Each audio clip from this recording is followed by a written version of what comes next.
मैं चैलेंज करता हूं कि योगी आदित्यनाथ उस मेगा वैक्सीनेशन ड्राइव को कल 3 जुलाई से और इस महीने की आखिरी तारीख तक 27 दिन अगर रोज 10 लाख वैक्सीनेशन करते हैं, 10 लाख लोगों को टीका यूपी में लगा पाते हैं, तो मैं योगी आदित्यनाथ को सलाम करूंगा। हालांकि टारगेट 3 महीने का है, तो मैं सलाम करूंगा। 9 करोड़ लोगों को टीका का टारगेट 3 महीने का है।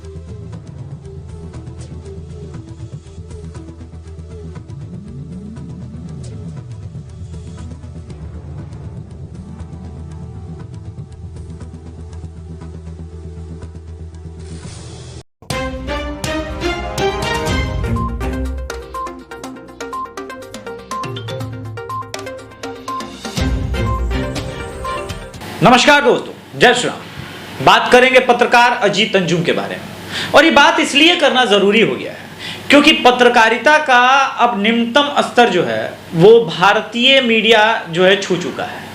ये अपने आप को बहुत बड़ा पत्रकार कहते हैं, और चूंकि ये बहुत बड़े पत्रकार हैं तो इन्होंने सोचा कि भाई योगी से कम क्या आलोचना करें। मतलब केरल के सरकार, वेस्ट बंगाल सरकार या महाराष्ट्र सरकार के बारे में बात करने का मतलब नहीं बनता जब उत्तर प्रदेश की आबादी 20 करोड़ है। अजीत अंजुम के अनुसार उन्होंने एक चैलेंज दिया था योगी जी को कि सितंबर तक अगर योगी सरकार 10 करोड़ वैक्सीनेशन कर जाती है तो वो झुक के सलाम करें। सलाम साहब, सलाम साहब, सलाम साहब, सलाम साहब, सलाम साहब। सलाम कर रहा है कि सलाम बेच। बट हम फैक्ट्स पे बात करेंगे। एक योगी सरकार के लिए इतना बड़ा चैलेंज, तो सामने वाली सरकारों पे भी कुछ ना कुछ तो चैलेंज होना चाहिए था। अगर आप निष्पक्ष होते तो महाराष्ट्र ने कितनी वैक्सीनेशन की ये हम बता दें, केरल ने कितनी वैक्सीनेशन की ये हम बता दें, और क्या योगी सरकार ने वो 10 करोड़ वैक्सीनेशन का चैलेंज कंप्लीट कर लिया? तो जवाब है हाँ।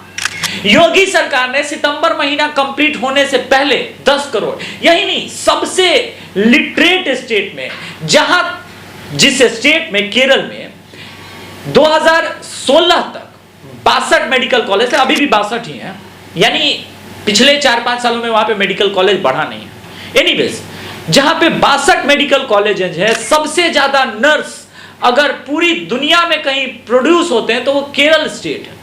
नर्स के अलावा ISIS के आतंकवादी भी वहीं पे प्रोड्यूस होते हैं। वहां 3 करोड़ अभी तक वैक्सीनेशन, और फुल्ली वैक्सीनेटेड सभी लोग नहीं है, टोटल 3 करोड़ वैक्सीनेशन ही लगा है, ये समझना जरूरी है। वहीं पे उत्तर प्रदेश सरकार ने 10 करोड़ का टास्क कंप्लीट कर लिया। तो क्या झुक के जो है वो सलामी मारेंगे, तोहफा कबूल करो योगी जी, ऐसा वो कहेंगे अजीत अंजुम? मेरे ख्याल से ऐसा वो नहीं कहेंगे।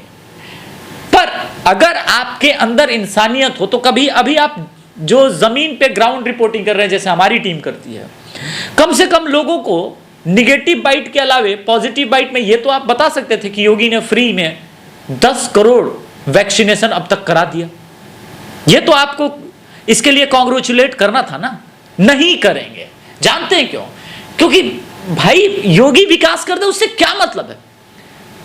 Officially 16 medical colleges Uttar Pradesh में 2016 से पहले थे, आज कितने? योगी सरकार अगले 4 सालों में लगभग 30 सरकारी और कॉलेजेस, मेडिकल कॉलेजेस बढ़ा देगी। तो पिछले 70 सालों में ये सवाल पूछना पड़ेगा ना कि सिर्फ 16 सरकारी मेडिकल कॉलेजेस क्यों थे, ये पूछना पड़ेगा ना। और जिसने 30 नए मेडिकल कॉलेजेस का प्लान कर लिया उसमें से काफी हद तक दे दिए हैं, और नए और आने वाले हैं जो ऑलरेडी बिल्ड हो रहे हैं, क्योंकि मेडिकल कॉलेज बन रहा है, घर बनने में 2 साल लग जाता है।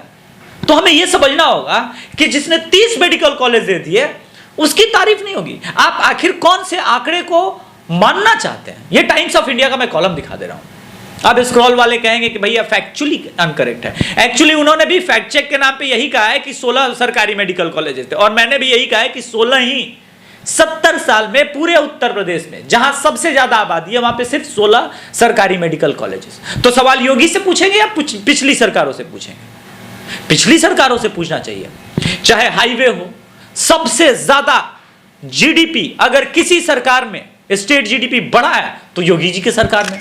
रोजगार के मामले की बात करते हैं, अखिलेश यादव के सरकार में 4.5 लाख सरकारी नौकरियां निकली, मात्र 4.5 लाख। और योगी जी के शासनकाल में ऑलरेडी 6.5 लाख सरकारी नौकरियां निकल चुकी है, लोगों को मिल चुकी है, और 77,000 की सरकारी नौकरी टीचर की और आने वाली है। इसके अलावा पुलिस विभाग में भी वैकेंसी आने वाली है, यानी यह आंकड़ा तकरीबन लगभग 8 लाख पहुंच जाएगा।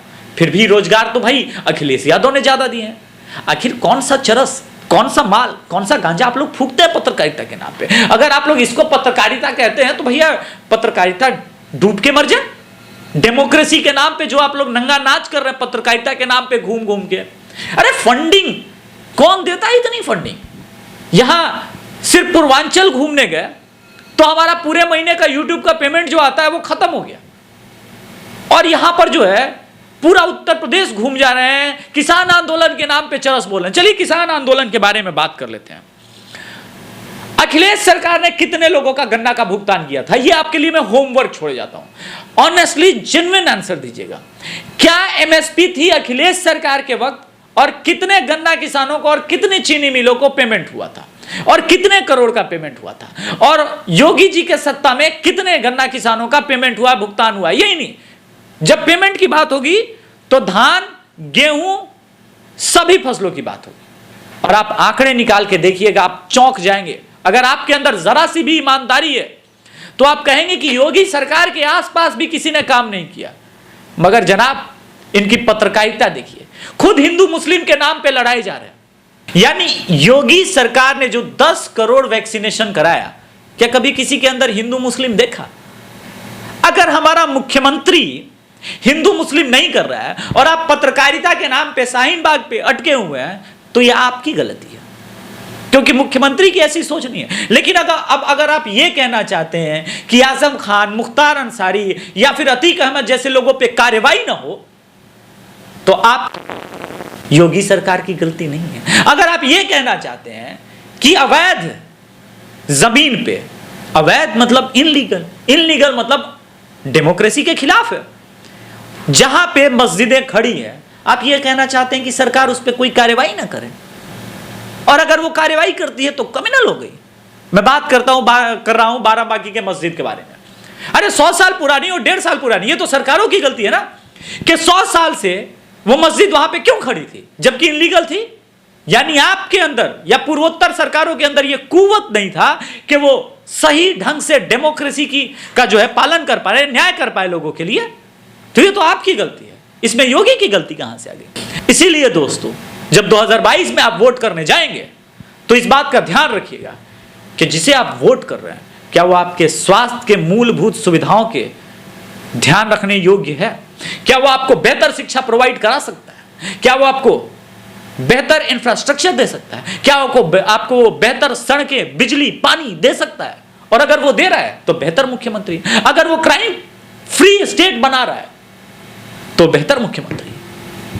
और अगर जो बेहतर मुख्यमंत्री है, तो मैं यही कहूंगा, आज भी ये बात और है कि मेरा दिल हमेशा ही असम के मुख्यमंत्री जी के लिए धड़कता है ज्यादा, लेकिन फिर भी जब मैं कुल मिला के तुलनात्मक अध्ययन करता हूं तो मुझे लगता है कि पूरे 70 साल की अवधि में भारतवर्ष में महाराज योगी आदित्यनाथ जी से बेहतर मुख्यमंत्री पैदा ही नहीं हुआ, और शायद पैदा ना हो, या शायद अगर कंपटीशन है भी किसी के साथ तो वह असम के चीफ मिनिस्टर हेमंता बिश्व शर्मा के साथ। मगर 2022 में आपका वोट यह निर्णय लेगा कि क्या ऐसा व्यक्ति देश का नेतृत्व कर सकता है।